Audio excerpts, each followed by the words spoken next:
please welcome the chairman of ARICOMS. Ladies and gentlemen, please welcome Patrick Louabert. Patrick, thank you.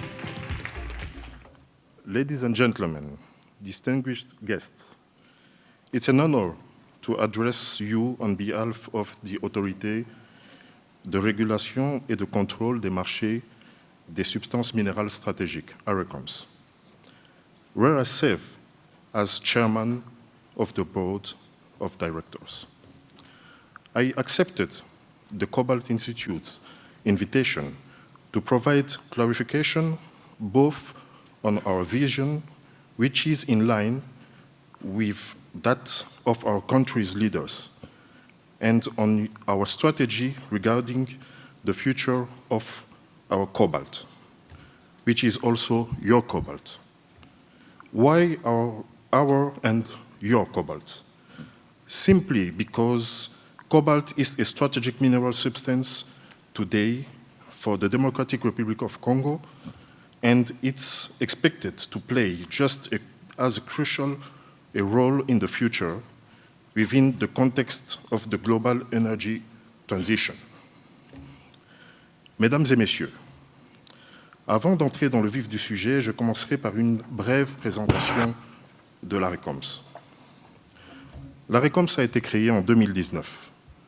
Son champ d'action s'étend de l'exploitation artisanale à l'exploitation industrielle des substances minérales stratégiques que sont, outre le cobalt, le colombo-tantalite, coltan, et le germanium.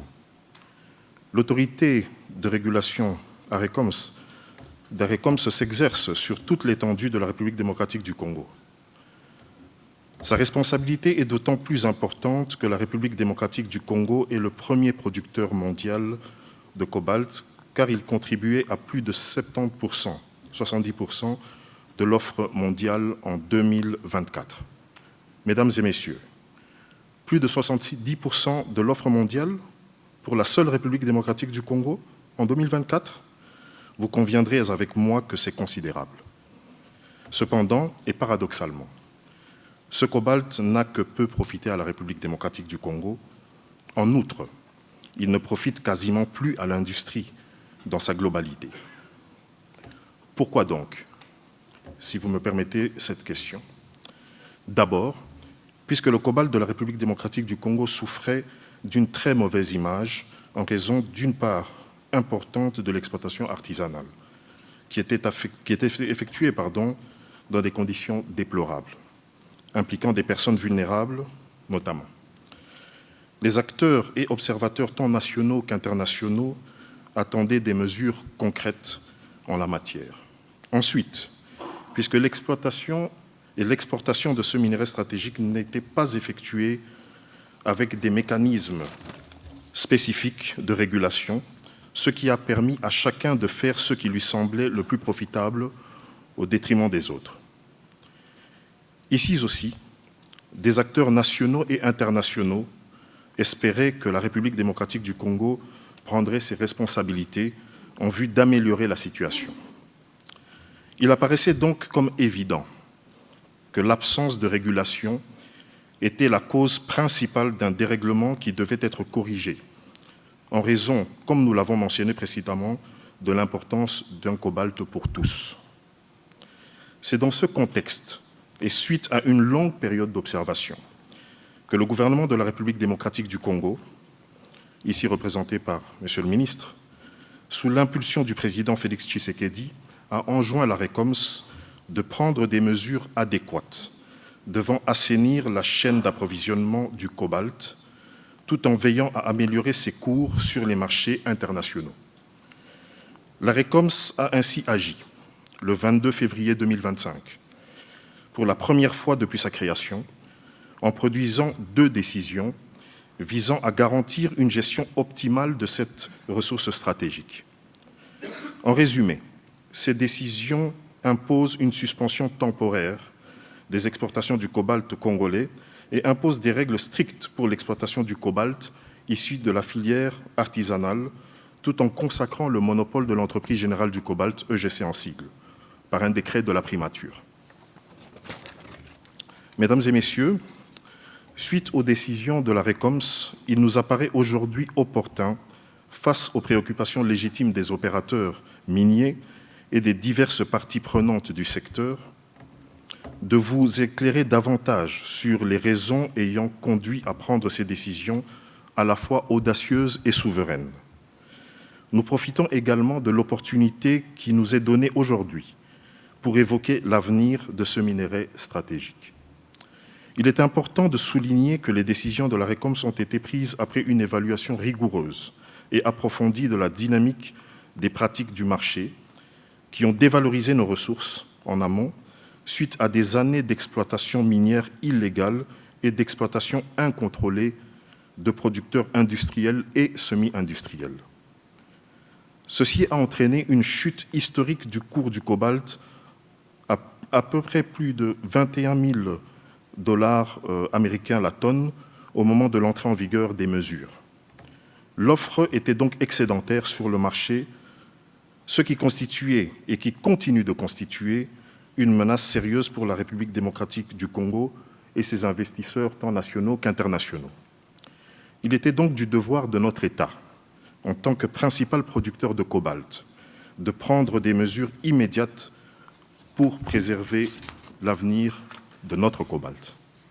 Mesdames et messieurs, vous le savez, le gouvernement congolais, à travers la RECOMS, a décidé, entre autres, de suspendre temporairement les exploitations de cobalt pour une période de 4 mois. Cette mesure, telle que nous l'avons indiquée, doit faire l'objet d'une évaluation 3 mois après son entrée en vigueur. À l'issue de celle-ci, à savoir le 22 juin 2025, une nouvelle décision de la RECOMS pourra, s'il y a lieu, prolonger, modifier ou mettre fin à cette mesure de suspension temporaire. Mesdames et messieurs, bien plus qu'une question d'ordre financier, la vision du président de la République démocratique du Congo à laquelle la RECOMS est attachée est de développer le tissu industriel et économique de notre pays par la mise en valeur des chaînes d'approvisionnement de nos ressources, dont le cobalt. Le cobalt congolais ne fait aujourd'hui pas l'objet d'une transformation locale. Pour diverses raisons, il est simplement exporté sous forme d'hydroxyde, ce qui constitue in fine un manque à gagner substantiel pour notre économie, mais aussi des carences en matière d'emploi et de spécialisation. La vision susmentionnée, dont les résultats se veulent porteurs sur la durée et mutuellement bénéfiques pour tous, ne saurait se matérialiser sans une augmentation de l'attractivité du secteur pour les investisseurs nationaux et étrangers, et notamment par la mise en conformité des activités d'exploitation aux standards internationaux et dispositions réglementaires locales, par l'accès à des minerais issus de l'exploitation éthique et responsable, par le rétablissement du cours du cobalt à un niveau garantissant un seuil de rentabilité acceptable pour toutes les parties prenantes, et par la diversification des partenariats. Nous sommes conscients des défis auxquels nous devons faire face pour atteindre les objectifs que nous nous sommes fixés, tant au niveau énergétique, des infrastructures et de la technologie. Nous pensons cependant qu'en joignant nos efforts et forts de nos expertises spécifiques, il est possible de développer une chaîne de valeur du cobalt qui soit pérenne. Mesdames et messieurs, il est important de souligner que la chute du cobalt n'a pas uniquement des conséquences financières. On constate en effet aujourd'hui une baisse significative de la production artisanale du cobalt dont dépendaient au plus fort plus de 200 000 creuseurs dans les régions du Haut-Katanga et du Lualaba, soit près de 1,5 million de Congolais. Notre attention a été attirée aujourd'hui sur le fait que l'artisanat représente 2% de la production mondiale actuellement, contre 10% en 2020. Mesdames et messieurs, concernant l'impact des mesures de la RECOMS sur le marché du cobalt, notre objectif principal est de rééquilibrer le marché, de le ramener au niveau de l'offre, le niveau de l'offre à un niveau sain et soutenable, permettant de créer la valeur localement. Nous avons constaté dans un premier temps une appréciation mécanique du cours du cobalt qui se chiffre aujourd'hui à près de 35 000 $ américains la tonne, une progression de 67% en 2 mois. La hausse du cours du cobalt, bien qu'encourageante, n'est ni l'objectif ultime de nos mesures, ni celui du gouvernement congolais. Il est toutefois essentiel de maintenir ces acquis par des mesures minutieuses et détaillées, avec des résultats durables et équitables. Ainsi, pour nous assurer de prendre en considération les avis de différents acteurs du secteur, l'ARECOMS organisera dès le début du mois de juin 2025 des réunions avec des sociétés minières opérant en République démocratique du Congo. Nous annoncerons par la suite des mesures conformes aux lois en vigueur et aux recommandations des organisations internationales, notamment en matière de traçabilité et de transparence, dans le cadre des investissements concernant les substances minérales stratégiques visant entre autres à équilibrer l'offre excédentaire mondiale sur le marché, ainsi que la répartition géographique et le contrôle du minerai.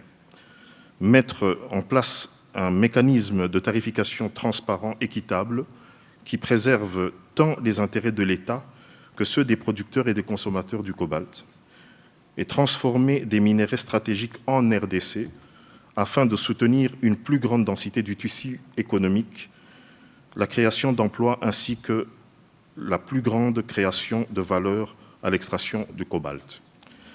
Les mesures de l'ARECOMS doivent par conséquent répondre à ces préoccupations et contribuer à poser les bases d'une industrialisation locale durable afin que la RDC puisse être un acteur clé du raffinage et de la transformation des minerais stratégiques. Ladies and gentlemen, what about the future? Like the will of our government, it will be a matter of restoring the integrity and sovereignty of our mining sector by continuing to take measures that can guarantee our country and industry a cobalt recovery. What will be the measures to achieve this? It's important to emphasize that our forecast based on those of market experts indicate that stocks built up in DRC and elsewhere have not yet been exhausted, although they have been significantly reduced. In addition, cobalt production continued during the suspension period as cobalt is a byproduct of copper, with growing global demand. The next ARECOM decision will therefore take into account the elements I have just mentioned, which will inevitably imply a strict limitation of exports in whole or in part until market balance is reached with regard to the supply and demand of cobalt. ARECOMS will consult industry players during the first half of June 2025 and will communicate its new decisions as planned at the end of the period of suspension of the cobalt export. Mesdames et messieurs, avant de clore mon propos, je souhaite remercier le Cobalt Institute, tant pour le rôle qu'il joue dans notre secteur que pour sa volonté de toujours nous rapprocher. Mes remerciements particuliers à Madame Dina McLeod, directrice générale du Cobalt Institute, ainsi qu'à toute son équipe, de m'avoir invité à ce congrès annuel permettant par la même occasion à l'ARECOMS de se présenter devant vous pour la première fois depuis sa création et la désignation de ses animateurs. Je m'engage ici à œuvrer avec mes équipes afin que l'ARECOMS soit une opportunité pour la République démocratique du Congo, autant que pour toute l'industrie que vous représentez ici. L'opportunité de faire de notre cobalt une ressource stratégique qui profite à tous. Je vous remercie. Conversation. Please welcome back on stage the Director General of the Cobalt Institute, Dinah McLeod. Thank you very much. It's wonderful to be on stage, and I would like, without any further ado, to welcome our distinguished panelists to the stage, please. As Sasha mentioned, we're going to have a number of different perspectives on what the government has announced. If we can have a seat now, and I will ask you all to introduce yourselves.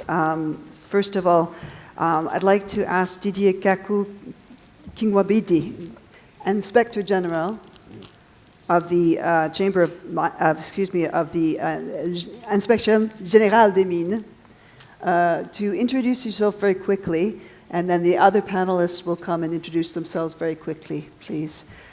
En fait, je suis M. Didier Kaku, comme vous venez de le dire, inspecteur général de l'Inspection générale des mines. L'Inspection générale des mines est un de ces derniers services spécialisés du ministère des Mines qui a été créé il n'y a pas longtemps, donc nous sommes encore un bébé. En termes d'activité, nous avons à peine une année de naissance, donc c'est depuis 2023 que le service a été créé, nous sommes nommés. Et en termes d'opérationnalisation, c'est depuis mars 2024 que nous sommes vraiment opérationnels déjà sur le terrain. Notre mission, conformément au décret qui crée l'inspection générale, nous avons deux missions principales. La première, c'est lutter contre la fraude et la contrebande minière sous toutes ses formes. La deuxième, c'est assurer le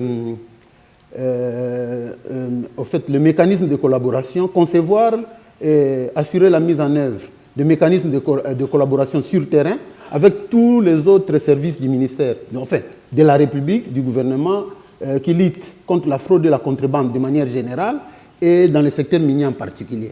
Donc, à ce titre, quand vous déclinez les deux missions, vous allez comprendre que dans les détails, il y a beaucoup d'autres missions que nous jouons par rapport à ce que en fait, les autorités nous ont confié comme mission. En ce qui concerne le cobalt, pour être plus précis, nous menons de manière générale, donc notre mission ne s'adresse pas directement du cobalt, mais sur instruction de l'autorité dont je dépends, parce que nous dépendons du ministère des Mines, nous initions des missions à l'initiative du ministre des Mines, des autorités politico-administratives du pays, aussi bien au niveau provincial qu'au niveau national. Donc nous recevons des informations ou aussi des informations des tiers, nous diligentons des missions sur le terrain. En ce qui concerne le cobalt, par exemple, nous avons déjà diligenté plusieurs missions sur le terrain déjà, dans le cadre, par exemple, notamment de la mesure récente qu'on vient de prendre sur l'interdiction de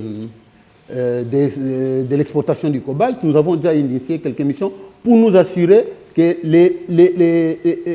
les règles ont été respectées par les opérateurs, notamment parce que quand vous lisez la limitation de cette mesure, ils vous disent vous n'exportez pas.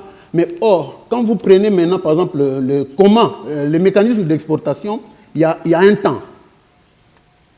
Ça vous prend plus ou moins 22 jours pour exporter. Alors, nous, au regard de cette décision qui a été prise par les autorités, et sur instruction du ministre des Mines, nous avons diligenté cette mission pour nous assurer qu'il y ait respect de l'application de cette interdiction. Voilà un peu ce que je peux dire à ce moment, ce que nous faisons, mais je reviendrai pour d'autres détails ici, dans le cadre de l'application de cette mesure. That's great. Thank you very much. That's a very comprehensive review of what the responsibilities of your department and yourself are. Thank you. Eric, could you please maybe spend a couple of minutes introducing yourself and what EGC is? Thank you, Dina. Actually, so I'm Eric Alala, CEO of Entreprise Générale du Cobalt. Entreprise Générale du Cobalt is the state-owned company, which is owned 95% by Jukamine and 5% directly by the state, which is in charge of all the trading and the transformation of the strategic minerals coming from artisanal. Ceci dit, par rapport à l'activité sur le cobalt et particulièrement à la suite des décisions qui ont été prises par le régulateur, en fait, EGC, qui a été créé en fait en même temps que le régulateur depuis 2019, en fait, travaille à s'assurer que les normes et les standards, puisqu'il a été replacé en termes de fonctionnement au centre, en termes de normes et standards, que l'ASM puisse amener à une production responsable et une production aussi qui respecte ces normes, qui sont en ligne avec toutes les normes internationales et au niveau de l'OECDE et au niveau des normes nationales qui sont édictées par le ministère des Mines. Donc nous agissons, puisque en fait les mesures d'ARECOMS essaient de régler deux déséquilibres fondamentaux. Il y a d'abord le déséquilibre entre l'offre et la demande, on l'a compris, de l'exposé du président d'ARECOMS, mais aussi un déséquilibre sur le partage de la valeur. Après analyse, nous estimons que la valeur n'était pas assez bien partagée. Ça veut dire que les entreprises du downstream prenaient tout le résultat ou la création de valeur, alors qu'en amont, par exemple, les artisanaux se retrouvaient sans revenus. Pour en faire l'exemple, depuis plus d'une année, donc au vu des cours qui étaient descendus jusqu'à 21 000 $ la tonne, en fait, l'artisanal n'était pas payé pour le cobalt. Il était payé, qui est un byproduct du cuivre, donc il n'était payé que pour le cuivre. Donc pour un travail qui est aussi difficile, il était quand même fondamentalement très difficile d'accepter ce genre de fonctionnement. Donc je pense que la régulation revient mettre les choses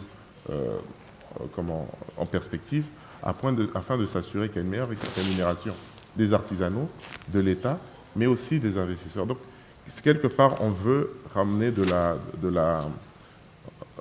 respect dans le partage équitable de la valeur.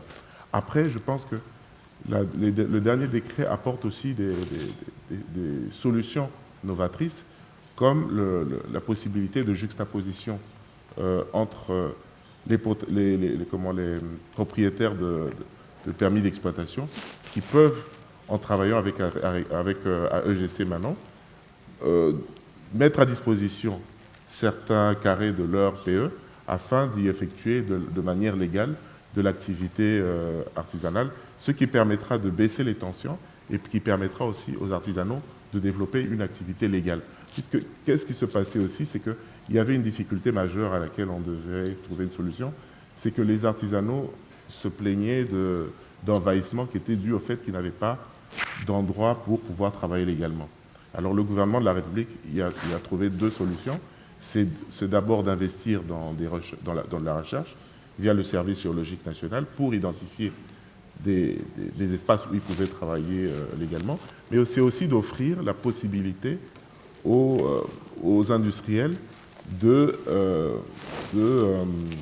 céder partie de leur PE à une exploitation aussi responsable. Donc vous voyez que en fait, toutes ces décisions en fait, sont la résultante de discussions que le gouvernement a au quotidien avec les opérateurs. La protection de l'investissement est quelque chose de très important, mais au-delà, la protection aussi de l'image du pays dans la manière dont l'artisanat est effectué est aussi essentielle. Donc les efforts sont continus. Je pense que nous avons déjà fait depuis l'année passée l'exposition de ce que nous déployons en termes de sites pilotes pour montrer là où nous voulons aller.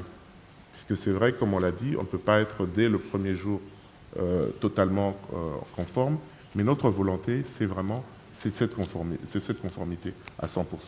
Et au-delà, c'est un cheminement qu'on veut se fixer, puisque le rôle même de GC, c'est un rôle provisoire. Notre volonté, c'est vraiment de transférer le maximum de savoir, le maximum de formalisation dans les coopératives et les artisanaux, afin qu'ils constituent demain des PME totalement formés qui pourront créer de la valeur, mais qui pourront aussi avoir plus d'impact sur nos sociétés, sur nos communautés. Donc la volonté, elle est vraiment vertueuse à plusieurs égards, vertueuse vis-à-vis des investisseurs industriels pour lesquels nous allons améliorer l'image de la commodité, mais aussi de s'assurer aussi d'une meilleure redistribution de la richesse.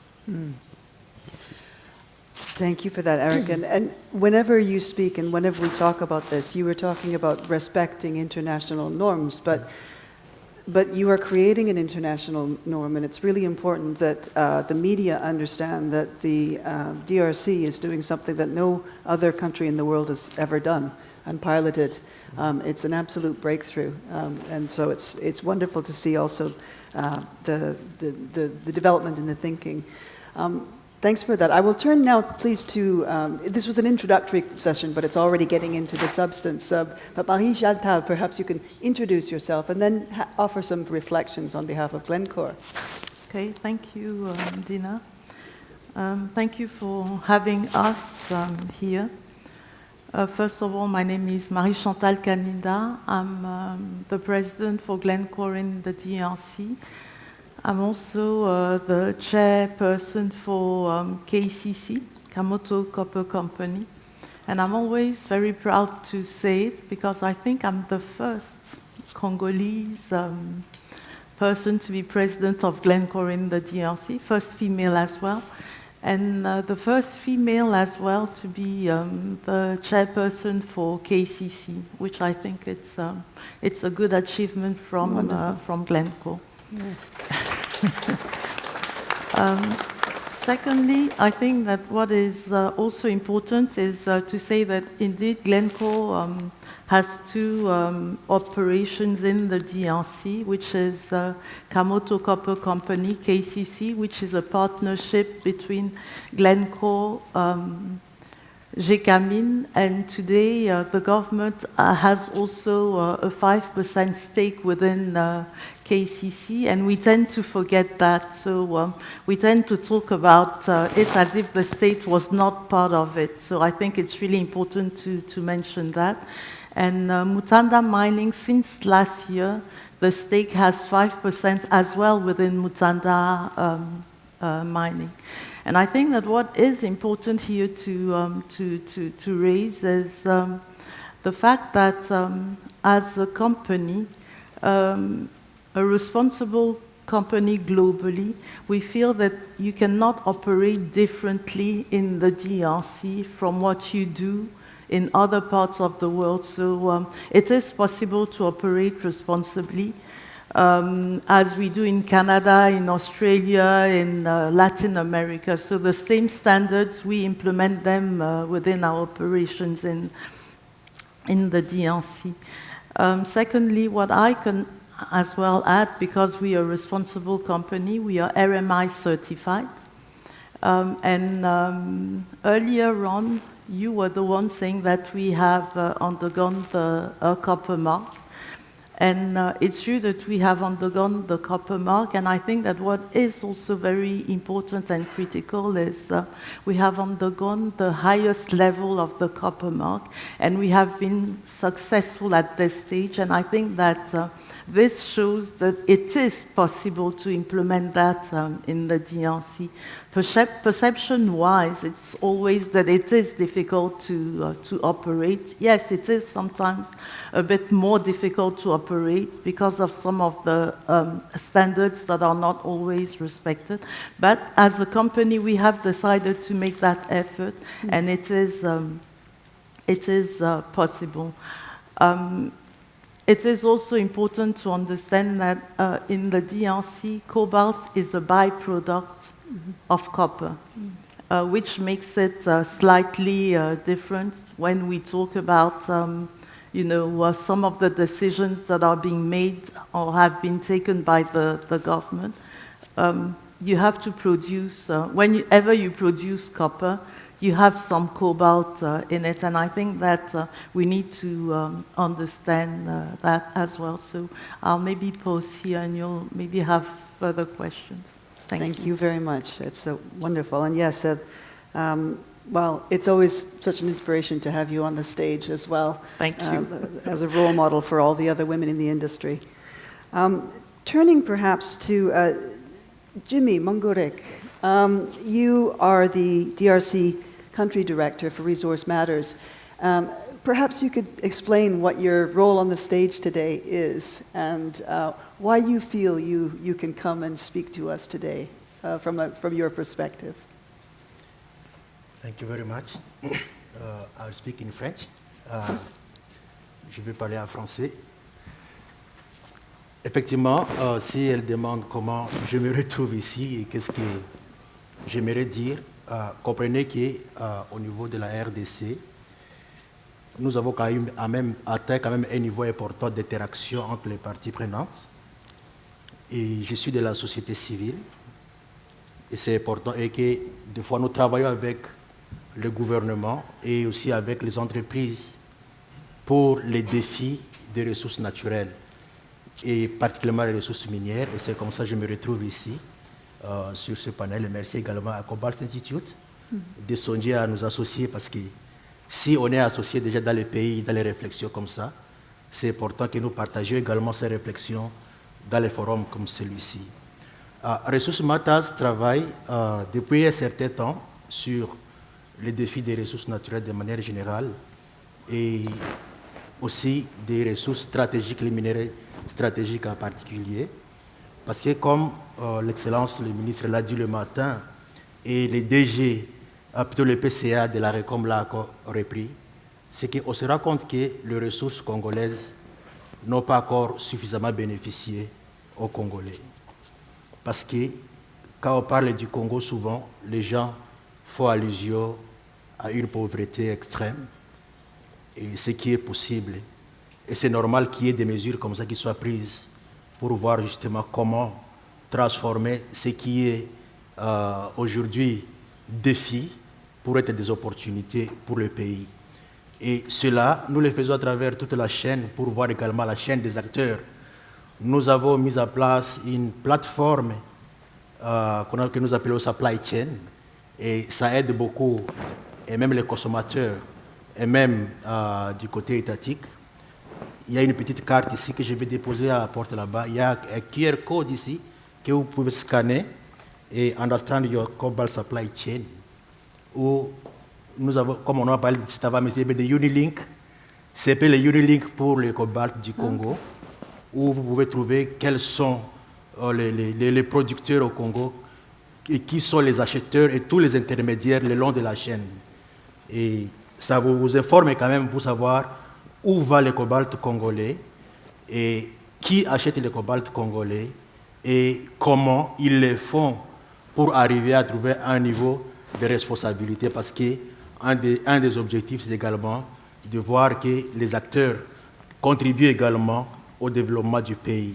Et récemment, par rapport à cette mesure d'ARECOMS, nous avons mené une analyse prospective pour voir quel sera le futur. Parce que ce qui est vrai, maintenant, chacun attend comment sera le futur. Comme nous l'avons suivi depuis le matin ici, c'est quoi le futur de la RDC. Ressources Matters a essayé de faire une analyse que nous avons intitulée Congo's Cobalt Export Ban, a short-term solution that calls for structural change. Donc, non seulement la mesure devait être prise comme ça, mais plutôt nous réfléchissons quel pourrait être le lendemain de cela. Alors, il y a quelques mois, j'ai été à Kolwezi. Kolwezi, ça c'est là où le cœur de cobalt en RDC. J'ai rencontré un creuseur artisanal. Et je lui ai demandé qu'est-ce qu'il exploitait, qu'est-ce qu'il creusait. Il m'a dit il creuse le cuivre. Et je lui ai demandé pourquoi tu ne creuses pas alors le cobalt. Et il dit il y a quelques mois, j'ai travaillé sur le cobalt, mais maintenant, le cobalt, ça ne vaut plus la peine. Parce que le prix du cobalt, ça ne nous aide plus. Alors, j'ai été surpris de cette réponse, pas seulement parce qu'il ne travaille plus dans le cobalt, mais pour dire qu'un produit qui est mondialement reconnu comme solution à des problèmes énergétiques et que ce cobalt soit banalisé même par un creuseur. Un creuseur trouve le cobalt banal. Et c'est dans ce contexte-là qu'il était important, nous avons trouvé important pour le gouvernement congolais de prendre une telle mesure pour que le cobalt ne soit plus banal. Vous savez, entre 2022 et 2027, 2024, comme vous le savez, les prix a chuté de plus de 70%. Et ces chutes-là ont non seulement affecté le marché mondial, mais également le niveau local. Parce que comme Ressources Matas, nous travaillons également pour voir les revenus qui sont générés par les secteurs de cobalt, comment cela profite aux communautés locales. Déjà, entre ces 2 années seulement, pour le cobalt seulement, le pays a perdu plus de 300 millions de dollars avec cette chute des prix. Donc, il y a eu beaucoup de production, mais au lieu que l'État puisse avoir beaucoup de revenus, au lieu que les communautés locales puissent avoir beaucoup de revenus, c'est plutôt une perte de plus de 300 millions de dollars. Ça, c'était quand même un élément qui pouvait vraiment attirer. Et ce moratoire valait la peine. Nous savons tous que, comme nous l'avons dit, c'est une mesure temporaire qui sera revue d'ici peu. Et c'est là où tout le monde s'attend, comme je le disais, quel sera le lendemain de cette mesure. Alors, nous avons essayé de réfléchir sur ce que peut être l'après cette mesure-là, pour que non seulement le Congo soit le fournisseur des produits premiers, mais également les régulateurs des prix et le bénéficiaire de cela. Il y a quand même quelques principes qui devaient être mis en place, les principes qui en même temps équilibrent les intérêts du marché et les intérêts du Congo ou de la population. Et premier principe que nous avons trouvé, c'est la clarté. Ça signifie que pour le futur, le marché mondial devait être informé sur quelle est la quantité qu'on attend de la RDC. Et la RDC devait dire quelle est la quantité que moi, je vais donner sur le marché. Cela passerait notamment par la fixation des quotas. Nous avons eu l'expérience passée de l'Indonésie sur le nickel, comment l'Indonésie l'a fait. Et si aujourd'hui le Congo peut arriver à avoir un quota de production ou d'exportation pour éviter que le marché soit inondé, et aussi pour éviter justement cette banalisation de cobalt. C'est important, ça c'est du côté congolais, mais également ces quotas devaient permettre aussi au Congo de ne pas perdre la confiance internationale par rapport à ses partenaires, parce que sinon les investisseurs vont se tourner vers d'autres pays comme l'Indonésie, ou bien alors se tourner vers d'autres alternatives au cobalt, comme nous le savons déjà. Deuxième principe que nous avons estimé serait important sur les principes de transparence. Et dans la transparence, c'est comment on associe les autres parties prenantes dans cette réflexion. J'ai aimé quand le PCA de ARECOM a dit au mois de juin, début juin, ils vont commencer à réfléchir avec les entreprises, avec les autres parties prenantes sur où on veut aller. Je pense que ça, c'est quand même une mesure très importante. Mais cela ne condamnerait pas la RDC d'avoir pris une décision aussi brusque comme la fois passée, sans associer les autres. Pourquoi? Parce que si on l'annonçait peut-être avant, et ça c'est notre perception, si des décisions étaient annoncées avant que voilà, nous allons prendre ces mesures ici, connaissant le contexte, ça donnerait voie à beaucoup de spéculation et voire même de corruption à un certain niveau. Troisième principe, c'est l'alignement sur les priorités nationales.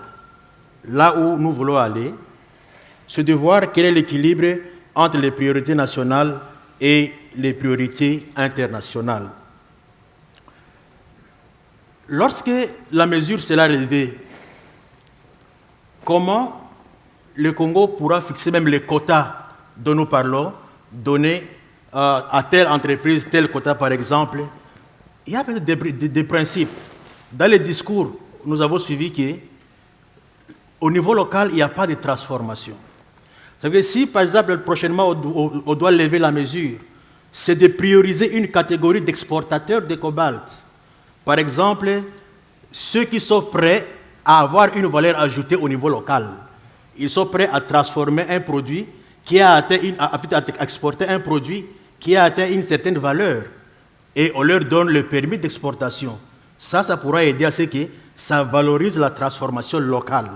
Lorsqu'on sait que pour exporter, vous devez d'abord transformer localement. Si tu n'as pas atteint ces seuils de transformation, tu n'exportes pas.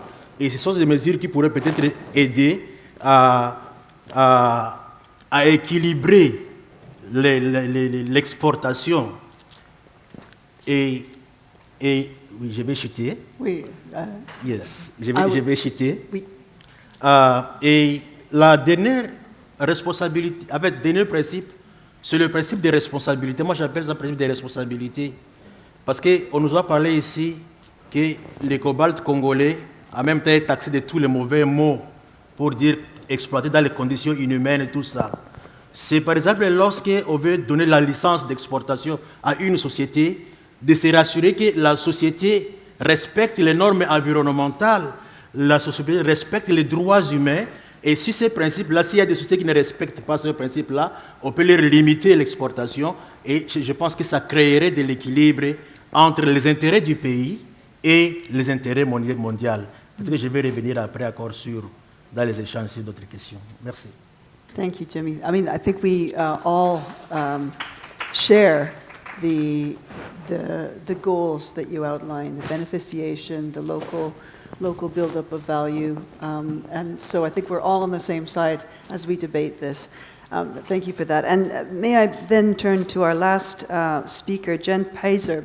Jen, if you could introduce yourself. Maybe following on from that, you could also just start to, after you introduce what your work is, explain from your perspective. Our market report has talked about the percentage of responsibly sourced minerals, and maybe start to talk us through how ARECOM's announcements has changed things in your world, or how you think it will affect standards. Thank you. Thank you, Dinah. Thanks to the Cobalt Institute for the invitation. I'm Jen Peiser. I'm Senior Vice President for Responsible Sourcing from the Responsible Business Alliance. And in that role, I'm also Executive Director of the Responsible Minerals Initiative. So for the RMI, we have two main roles.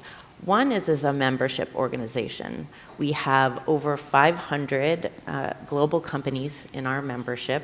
They represent the full value chain for many minerals, although we do have quite a robust downstream company, so mineral end user engagement and membership. And we support those members in a number of ways with due diligence data, guidance on good practices for due diligence, and also by setting standards and facilitating independent third-party assessments against international norms like the OECD due diligence guidance. So that brings me to our second key role, which is as a standard setting and assessment organization. We focus our standards at the smelter and refiner portion of the supply chain. So we chose that strategically and based on engagement with industry. And that's because for minerals like cobalt, but many others as well, there are many mines and sources. There are many users, ultimate users of those minerals. But really the narrow part of the supply chain, it's a bit like a bow tie. We think of it. The narrow point in the supply chain or pinch point is where we find the mineral processors. And so our standards are based on OECD guidance, which also are reflected in important national and regional regulations, such as the International Conference of the Great Lakes Regions, regional certification mechanism, and the DRC and other countries' own laws. So we facilitate independent third-party assessments against those standards. And important to say, we work globally. Our standards need to work globally. And so we have over 300 global smelters and refiners covering, I think today, 11 minerals with facilities across the world. Our standards are also recognized as a Track A standard for the LME in their responsible sourcing program and requirements for LME brands. And so we hope that also brings extra value to facilities who participate. So our standards really grew out of a lot of work internationally on addressing serious human rights abuses. child labor, forced labor, conflict financing in supply chains, initially focused on the Great Lakes region and just tin, tantalum, tungsten, and gold. But we all recognize, I think, an important evolution has been what applies to these minerals is important to apply across the board. And so that's why you see today we have not just minerals against 4 types of metals, assessments against not just 4 minerals, but over 11, including cobalt. And as we did hear from Benchmark this morning, with respect to cobalt, the facilities processing cobalt represent 82% of that supply goes through RMI-assessed facilities, which was an impressive number to see. I think one more thing to just note in terms of expansion that is reflected in what I heard from the panelists and the interests and the drivers from the DRC government, DRC's business, and DRC civil society is that not only have we expanded across minerals, we've expanded our lens on what risks should be managed to support local risk management and improved and positive impacts locally. And that's why just a couple of weeks ago, the RMI released new standards which cover a much broader set of environmental, social, occupational health and safety, and governance risks. So certainly those serious human rights abuses, conflict financing, still at the core. Those, but we've taken that broader lens and want to do that again with government, business, and civil society. So I think, my focus isn't so much on supply and demand, but of course we've watched what the government has done and look to see how that will impact our assessments and the practices and of the facilities in our program. I think what's just important to say for now, again, we obviously, as our end users, experience a lot more pressure. So downstream companies, whether in the US, Europe, Asia, elsewhere, they're experiencing many more pressures from a regulatory perspective, whether the EU battery regulation or others. The expectations on the downstream are much higher now, and that's why it's I think we see some more pressure that pressure kind of flows upstream as well. But we seek for our standards to take a progressive improvement approach. We don't expect facilities to be perfect, but we would like to support progress. And so as we see whether more markets coming online or reopening of the cobalt export from the DRC, I think it's always important to keep in mind how do these international standards convey the local beneficiation, the national goals as well for regulating the sector and distinguishing DRC cobalt as responsible. That's the opportunity that I hope our standards can support and a goal, as well as sharing the information with civil society, so you can play your role as well in this, and really I think connecting the ends of the value chain, because downstream very much also seeks to support the objectives that are shared from the nation and those perspectives shared on the panel. Thanks, Jen. And that gives us an opportunity also just to reflect again on the report that was released today. It was, as you said, 82% of refined cobalt has been assessed under RMI initiatives, which is fantastic. And from that, there's the extrapolation that 77% of total mine supply now meets RMI criteria at one stage or another of the downstream processing. We'll get back to the part that we're not reaching and how this ARACOM legislation might affect that. But it's amazing, and again, just a testament to the work that the DRC government is doing in ensuring the clean and responsible mining and supplying of its product.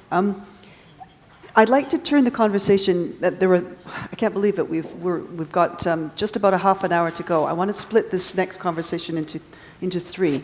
The first is to talk about how the legislation affects the businesses, and I might have questions for you.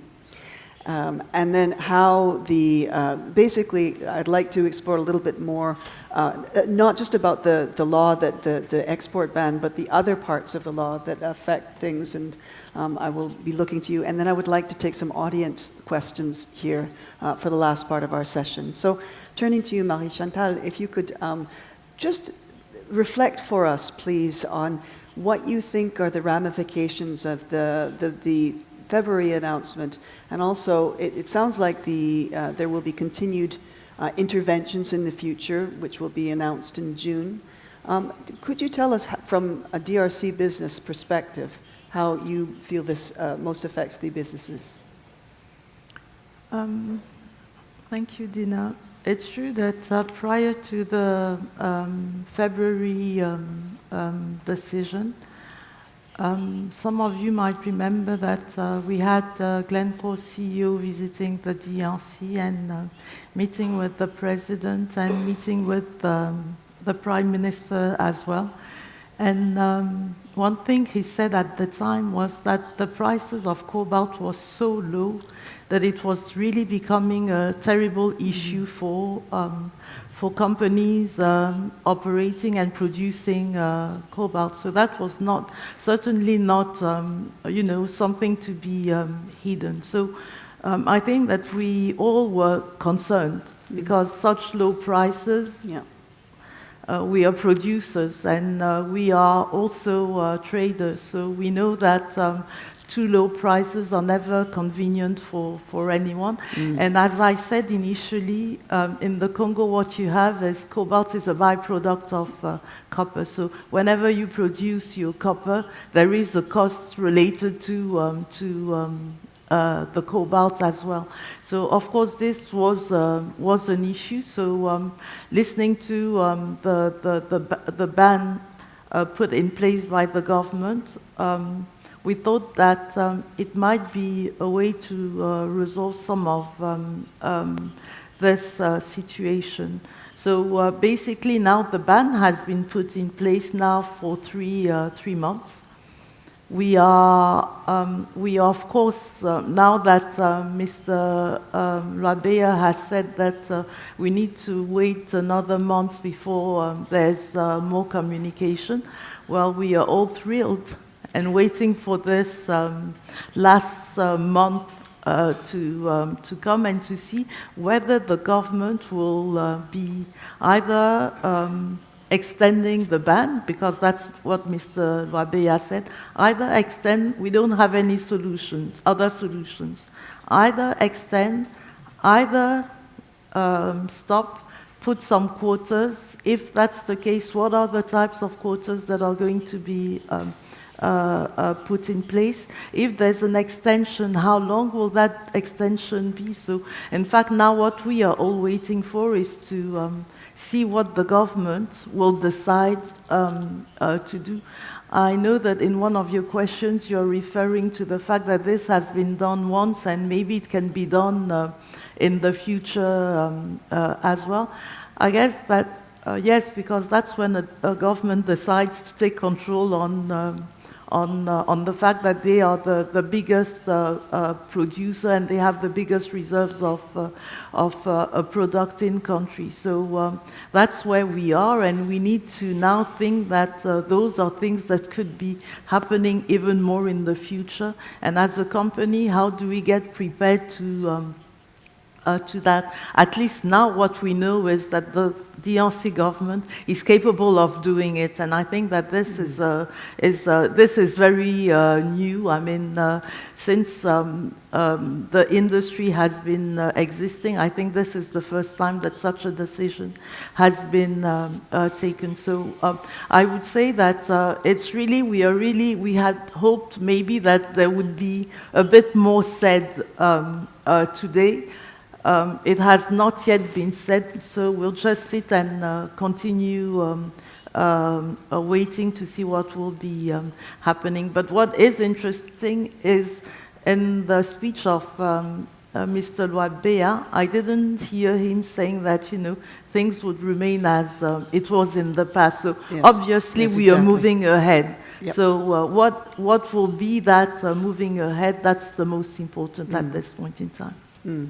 Yeah, thank you very much. I felt, yes, the same way. It's, it's interesting to hear the perspective that we are interested in the fact that the DRC government has made it very clear that they are in charge. And with that, maybe, if I could ask Monsieur Kakou, you are the Inspector General of Mines. You know many of the businesses. You work with Glencore, but you work with all of the other businesses that are in the mining businesses that are in DRC. From your perspective, perhaps you could just say what you think the impact on business will be of this intervention, which we clearly realize will be going into the future. Merci beaucoup pour la parole, Madame Diana. Vaut mieux tard que jamais. Au début, je ne l'avais pas fait. Je commence par là. D'abord, vous remercier pour l'occasion que vous menez d'offrir à ces jeunes services qui viennent d'entrer, comme on dit, les bébés du ministre, qui viennent d'entrer en phase d'opérationnalisation. Donc, je vous dis merci beaucoup pour cette occasion. Mais pour revenir un peu à votre question, je m'aimerais juste rappeler une petite chose. En fait, l'interdiction, pour arriver à la perspective, c'est mieux que nous regardions un peu ce qui s'est passé avant. L'interdiction des exportations, ça ne doit pas être vu comme une mesure exceptionnelle à part qui est tombée comme du cheveu dans la soupe. Au niveau du ministère des Mines, au fait, cette interdiction s'inscrit dans la logique normale des grands défis que rencontre le secteur minier congolais. Vous avez suivi cet avant-midi, dans la cérémonie d'ouverture, le discours qu'a tenu son Excellence, Monsieur le ministre des Mines. Vous venez encore de suivre l'intervention du PCA de la RECOMS. Quand vous suivez deux grands défis importants, quand vous lisez, deux grands défis, comment capitaliser la rente minière, ça ce sont les grands problèmes, et ensuite, comment assurer la transformation locale. Donc, vous allez vous rendre compte que toutes les mesures qui sont prises depuis la nuit des temps jusqu'à aujourd'hui, donc avec l'interdiction, toutes ces mesures s'inscrivent dans l'objectif de relever tous ces deux grands défis. Même si vous les déclinez, il y a d'autres défis, mais les deux grands défis les plus importants. Moi, je me situe dans les temps. Je suis avant 2002, parce que j'ai lu le rapport de Ressources Mater. Quand vous les lisez, il y a un élément important sur lequel ils n'ont pas fait attention. Ils ont commencé en 2002, mais ils oublient que l'exploitation minière n'a pas commencé en 2002. Au Congo, c'est depuis 1902 que la première exploitation a commencé. En 1902. Donc, quand vous prenez toute la période avant, donc je ne vais pas reprendre toute la partie historique, mais juste avant, le Congo n'avait que 7 entreprises avant 2002. 7 entreprises. Quand on fait l'analyse bilantaire, là, il n'y avait que 7 entreprises dans le secteur des mines. Et dans la filière cuprocobaltifère, il n'y en avait que 2. C'est la Sodimico et la Gécamine. En 2097, c'est la grande chute des deux grands géants. Et si nous ajoutons encore la Somenki dans la filière cuprocobaltifère, voici comment le pays va basculer, déjà donc en 97. Et pendant cette période, les grandes réflexions avaient déjà commencé. Comment revoir la législation minière? L'objectif, comme je l'ai dit, le grand défi, d'abord, assurer la rente minière. On a fait la première réforme, donc c'est avant 2002. À partir de 2002 jusqu'à 2018, quand on a eu le code minier de 2002, pendant cette période, avec un focus en 2012, vous verrez que pendant cette période, c'est la grande période de la signature. Donc de 1997, 2002 et puis 2000, c'est la grande période de toutes les signatures des joint ventures. L'objectif était toujours comment assurer, relancer les grandes entreprises du secteur de mines, notamment la Gécamine, parce que là, le focus était sur la Gécamine, c'est bien après qu'on va l'étendre à d'autres entreprises. Toujours l'objectif, comme je l'ai dit, le grand défi, la rente minière, et relancer les entreprises de l'État et assurer la rente minière et la transformation. Mais c'était difficile dans le contexte que vous connaissez, que je ne vais pas rappeler ici. En 1997, vous savez ce que le pays avait connu. Nous sommes maintenant en 2000. Nous avons eu le code de 2002. En 2012, il fallait le revoir.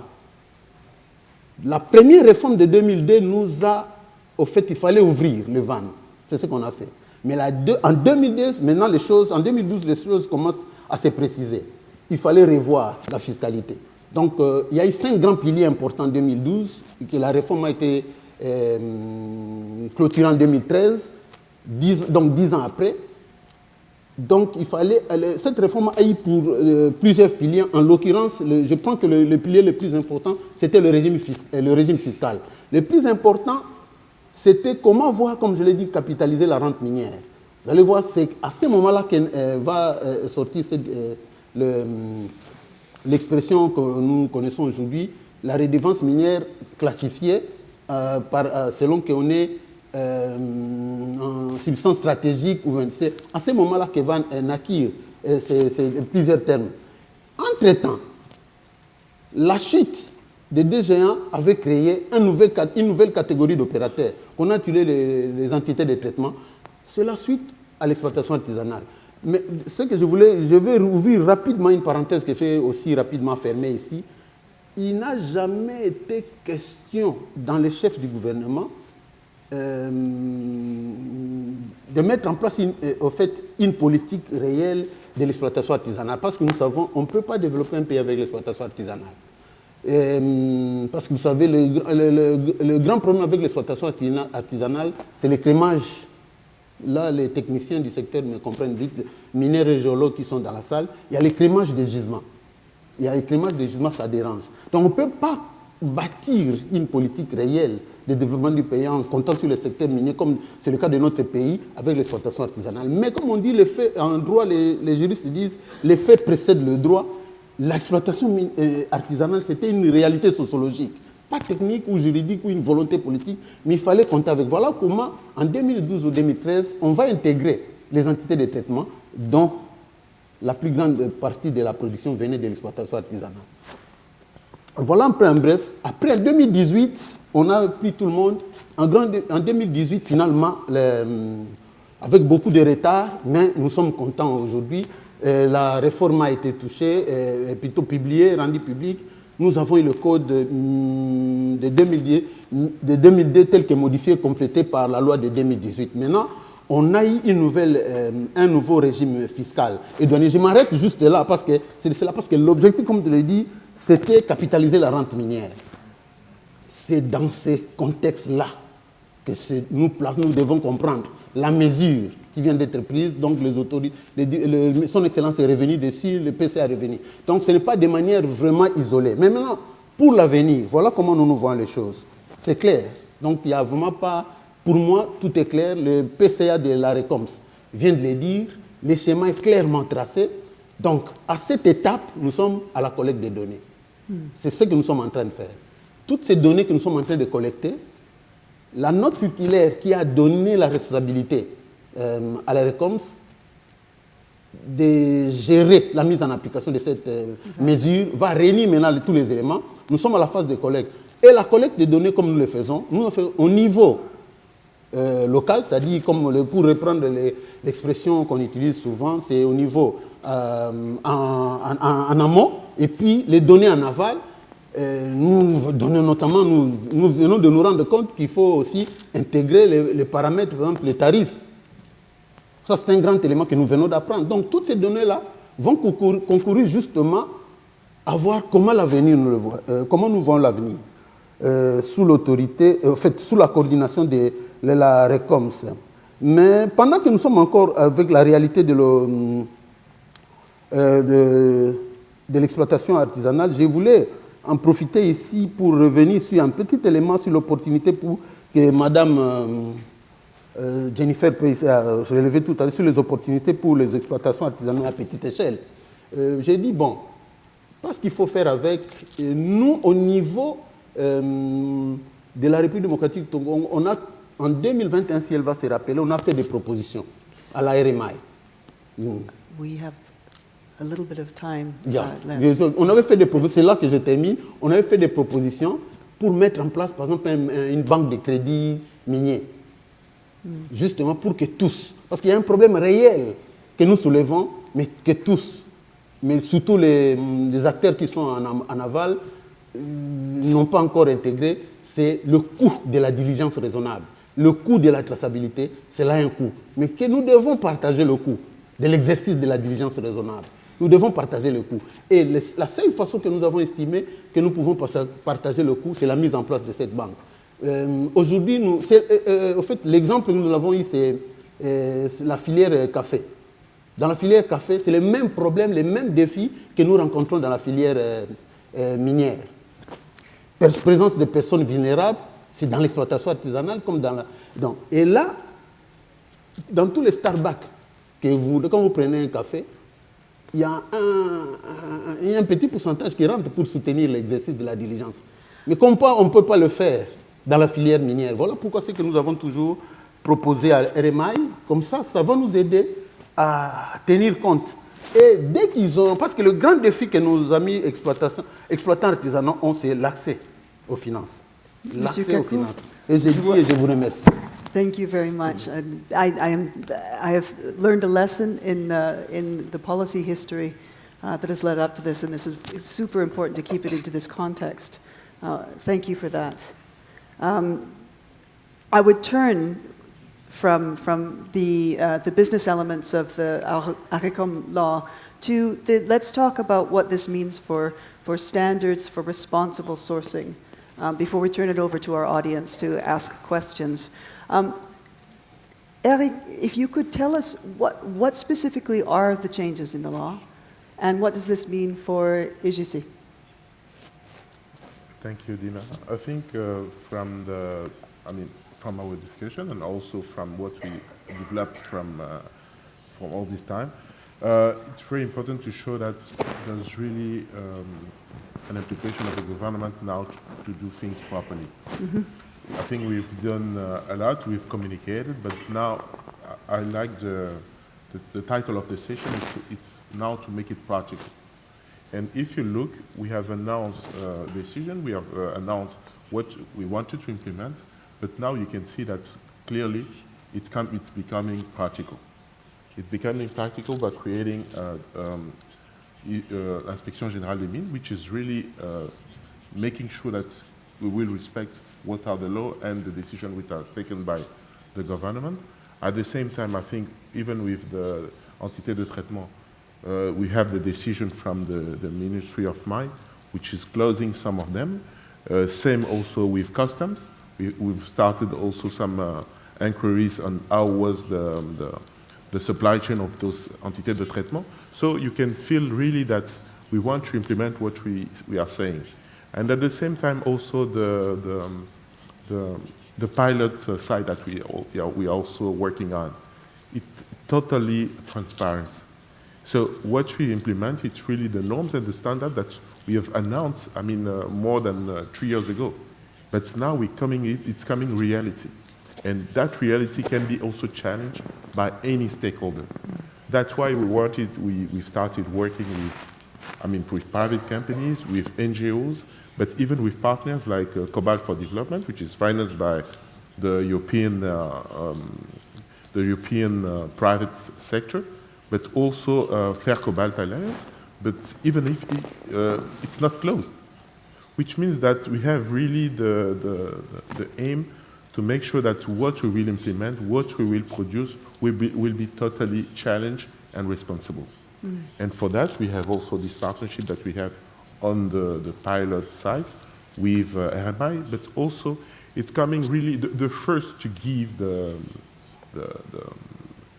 to start it is the government, because we received the site from Jicamine. The first financing was coming from Jicamine. The site was analyzed by Jicamine with us, which means that there's really an implication of all the establishment of the country to make sure that we implement what the president has as a mission and a view for the mining sector and also the ISM. Because the idea is really to empower the artisanal.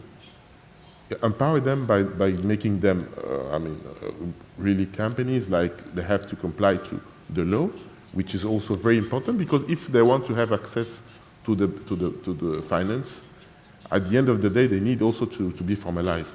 And that is really what we are developing. And we are really open and transparent, and we also call any of you. I mean, we will have in June the mining week, but we are totally transparent.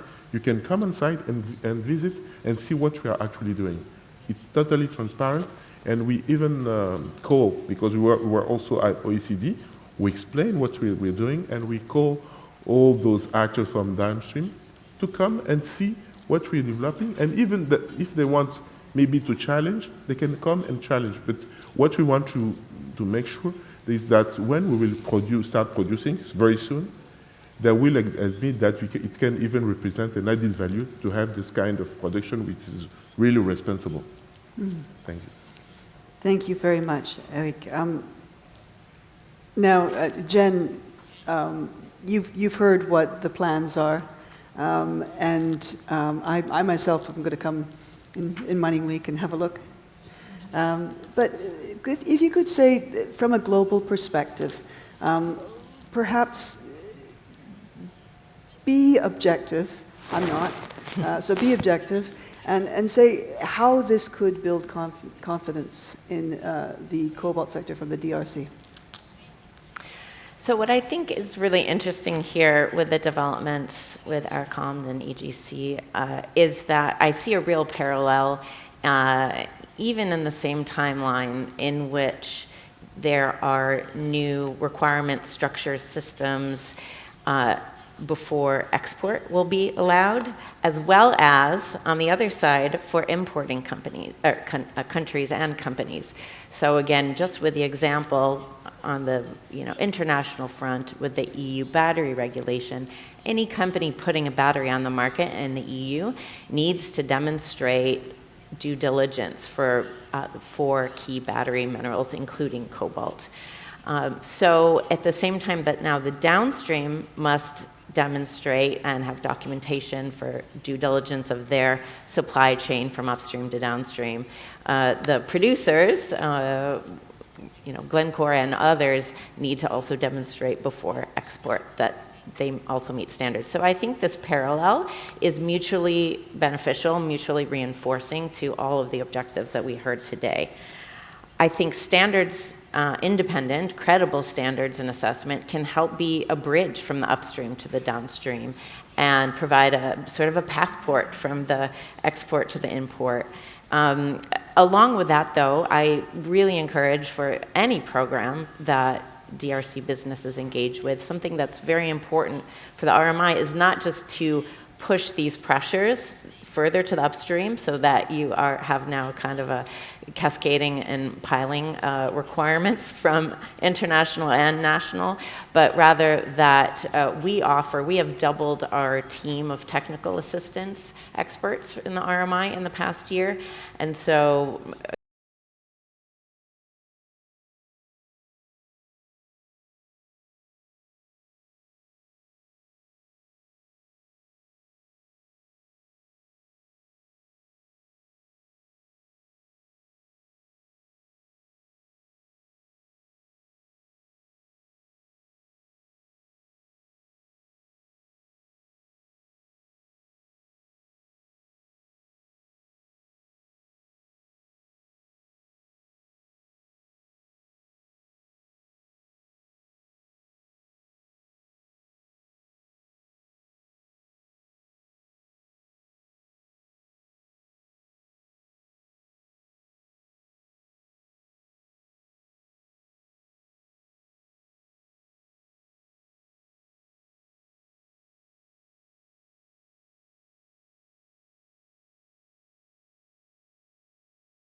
whether ASM or other parts of the sector.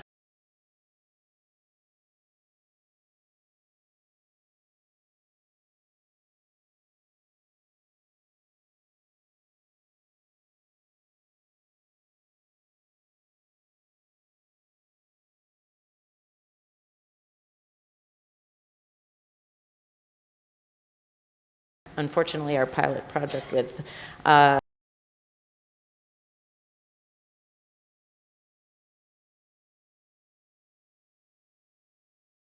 we're certainly open to continuing that partnership that we've had in place for some years now.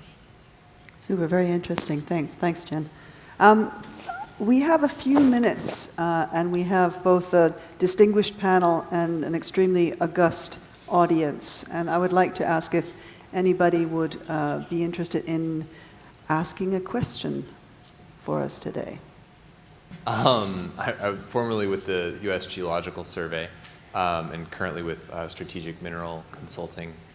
So my question is to the point of the absence of funding from USAID. Is there interest or any activity in U.S. government funding from other groups such as the International Development Finance Corporation or the U.S. Exim Bank? And if not, is that something of interest to the DRC government, or are you all thinking more arm's length would be a better approach? Thanks.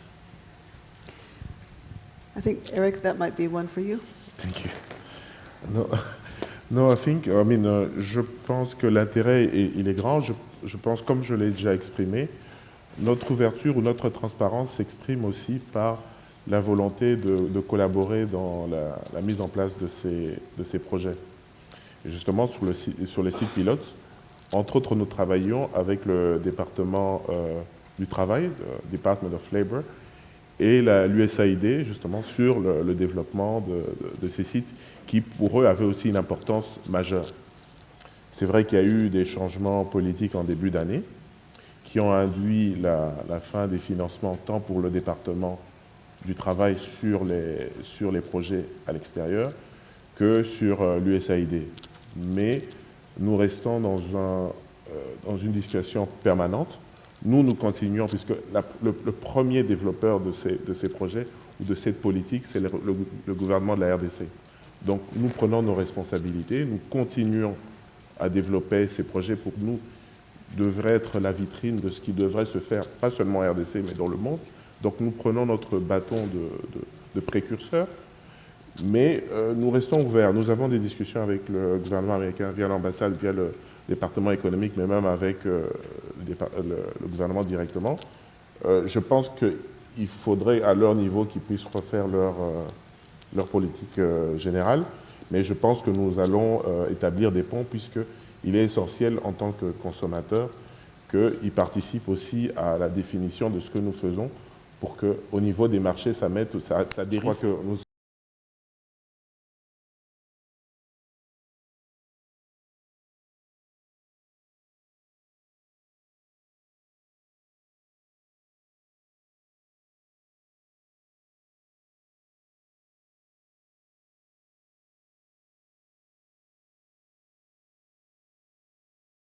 Pour nous, mais je crois qu'on n'est pas arrivé au bout de l'exercice.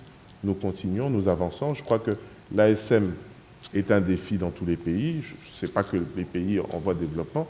Je crois qu'on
valeur ajoutée au niveau local, au niveau des communautés. Et comme je l'ai dit aussi, c'est par rapport aux impacts. Parce qu'aujourd'hui, les communautés subissent les impacts négatifs